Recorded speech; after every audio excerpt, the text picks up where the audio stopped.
तो 9-9 महीने तक नौकरी करती है, बस डिलीवरी के टाइम छुट्टी लेती है। मोहिनी तुम भी नौकरी करो। अब मुझे कहाँ नौकरी मिलेगी? मम्मी बताओ अब मैं क्या करूँ? हे भगवान, क्या सोचकर घर जमाई दामाद लाई थी मैं कि मेरी बेटियां मेरे पास रहेंगी और खुश रहेंगी, लेकिन इन आलसी दामादों ने तो हमारी जिंदगी को भी प्रॉब्लम में डाल दिया है। मैं तो कहती हूँ मम्मी, हम लोग वापस अपनी जॉब पर जाना शुरू कर देते हैं। बता देते हैं इन लोगों को कि हमने प्रेगनेंसी का बहाना किया है। नहीं नहीं बेटा, ऐसी गलती भी मत करना।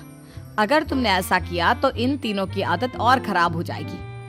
अरे आज नहीं तो कल कभी तो तुम प्रेग्नेंट होगी, तब वापस यही प्रॉब्लम आएगी, तब क्या करोगी तुम तीनों?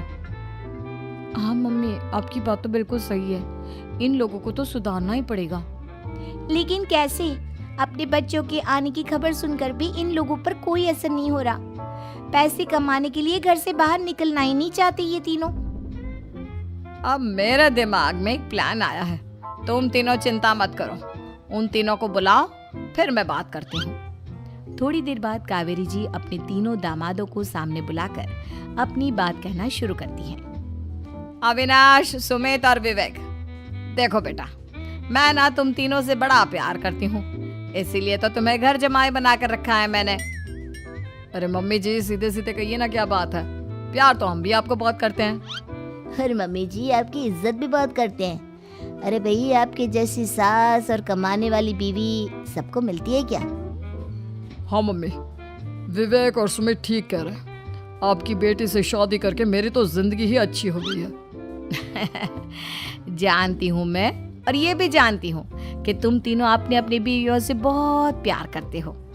बेटा, बात ऐसी है कि हमारे कुल गुरु ने कहा है कि प्रेग्नेंट होने के बाद मेरी तीनों बेटियां शुरू के 4 महीने हमारे गांव में जाकर रहेगी, जहां मेरे चाचा जी रहते हैं। अरे लेकिन क्यों मम्मी, गांव में जाकर रहने की क्या जरूरत है इन तीनों को? वो क्या है ना बेटा, हमारे परिवार को एक श्राप है।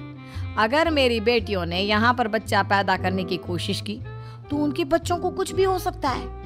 इसलिए अब से लेकर 4 महीने पूरे होने तक इन्हें गांव वाले घर में रहना पड़ेगा। हाँ तो इसमें प्रॉब्लम क्या है मम्मी जी? हम भी वहाँ जाकर रहेंगे, पिकनिक मनाएंगे। अरे भाई बीवी जहाँ, हम भी वहाँ।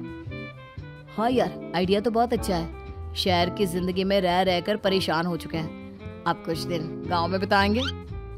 तुम लोग समझने की कोशिश क्यों नहीं करते? तुम में से कोई भी वहाँ नहीं जा सकता, और मैं यहाँ रहूंगी ना तुम तीनों के साथ। 4 महीने की तो बात है, उसके बाद ये तीनों ही लौट कर आ जाएंगी। ठीक है मम्मी जी, अब हमारे बच्चों का सवाल है तो ये तो करना ही पड़ेगा। कावेरी अपनी तीनों बेटियों को कुछ दिन के लिए घर से बाहर कहीं दूसरे शहर में रहने के लिए भेज देती है। कुछ दिनों के बाद, अरे मम्मी जी, बहुत दिन से पिज्जा नहीं खाया, मंगवाइए ना। क्या बताऊं बेटा, पहले तो बेटियां खर्चा दे देती थी क्योंकि उनकी नौकरी थी, लेकिन अब तो मेरे पास पैसे ही नहीं बचे। थोड़े बहुत पैसे हैं जो बच्चों की डिलीवरी में काम आएंगे। लेकिन मम्मी जी, आपकी बेटियों को वापस आने में तो अभी बहुत वक्त बाकी है। वही सोच सोच कर परेशान हो रही हूँ। सोच रही हूँ कल से दूध भी बंद करवा देती हूँ। अब दूध वाले को देने के लिए पैसे भी तो नहीं है ना। अरे नहीं नहीं मम्मी जी, अगर दूध भी बंद करवा दोगी तो मुझे चाय कहाँ से मिलेगी? और चाय के बिना मैं तो मर ही जाऊंगा। क्या करूं बेटा, इसके अलावा हमारे पास कोई ऑप्शन नहीं है। मेरे पास पैसे ही नहीं बचे। इस तरह कावेरी जी धीरे धीरे अपने तीनों दामादों को पैसे देना बंद कर देती हैं और घर में खाने पीने की चीजें लाना भी बंद कर देती है। अब वो तीनों बुरी तरह से परेशान होने लगे थे और इसलिए एक दिन तीनों प्लान करके घर से बाहर निकलते हैं और बाजार में जाने के बाद, यार अच्छा खाना खाए हुए कितने दिन हो गए, पता नहीं कब अच्छा खाना मिलेगा। हमारी बीवियों के जाने के बाद तो हमारी हालत भिखारियों जैसी हो गई है यार। कुछ भी हो, मुझे तो आज पिज्जा खाना ही खाना है। जेब में 1 रुपया नहीं और पिज्जा खाएगा, कहाँ से आएंगे पैसे? अरे देख वहाँ सामने बोर्ड पर क्या लिखा हुआ है, कंप्यूटर पर काम करने के लिए एक आदमी की आवश्यकता है। भाई मैं तो जा रहा हूँ, काम करूँगा और शाम तक पैसे लाकर आराम से पिज्जा खाऊंगा। जा जा, तुझे कोई काम नहीं देने वाला, हम तो घर जा रहे हैं। चल भाई सुमित। सुमित और अविनाश वहाँ से चले जाते हैं और विवेक उस कंप्यूटर शॉप पर सारा दिन काम करके 5,000 रुपए कमा कर घर लौट कर आता है और अपने खाने के लिए अच्छी अच्छी चीजें भी लेकर आता है। ये देखकर विवेक और सुमित के दिल में भी कुछ पैसे कमाने की इच्छा जागती है। अरे सुबह सुबह कहाँ चल दिए तुम? मम्मी जी, एक बहुत अच्छी जगह मिली है। कंप्यूटर पर काम करने के 5,000 मिले थे कल मुझे। अगर रोज काम करूंगा तो पूरे 40,000 की तनख्वाह। अरे वाह, ये तो बहुत अच्छी बात है दामाद जी, आपको जाना ही चाहिए। सुमित और अविनाश विवेक को इस तरह तरक्की करते देखकर परेशान हो जाते हैं और वो दोनों भी काम की तलाश में निकल पड़ते हैं। धीरे धीरे उन दोनों को भी काम मिल जाता है। अब कावेरी के तीनों दामाद छोटी मोटी नौकरी करके अच्छा पैसा कमाने लगे थे। एक दिन कावेरी उन्हें अपने पास बुलाती है। अरे वाह, विवेक 40,000 कमा लेता है, अविनाश 60,000 और सुमित तुम भी 40,000 के आसपास कमा ही लेते हो। कुल मिलाकर तुम अच्छे खासे पैसे कमा रहे हो बेटा।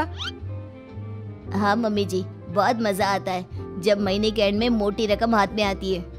पूछिए मत मम्मी जी, घर में रहकर रोटी बना बनाकर और तो जैसा महसूस होने लगा था मुझे तो। हाँ बेटा, तुम तीनों की बात तो बिल्कुल ठीक है। और जानते हो, अब तुम तीनों की पत्नियां भी वापस लौट कर आने वाली है। लेकिन मम्मी जी, अभी तो उन्हें गए सिर्फ 2 महीने हुए हैं। आपने तो कहा था वो 4 महीने के बाद लौट कर आएंगी। ऐसा कुछ नहीं है बेटा, मैं सिर्फ तुम तीनों को सबक सिखाना चाहती थी कि आदमी घर में बैठकर बीवी की कमाई खाता हुआ अच्छा नहीं लगता।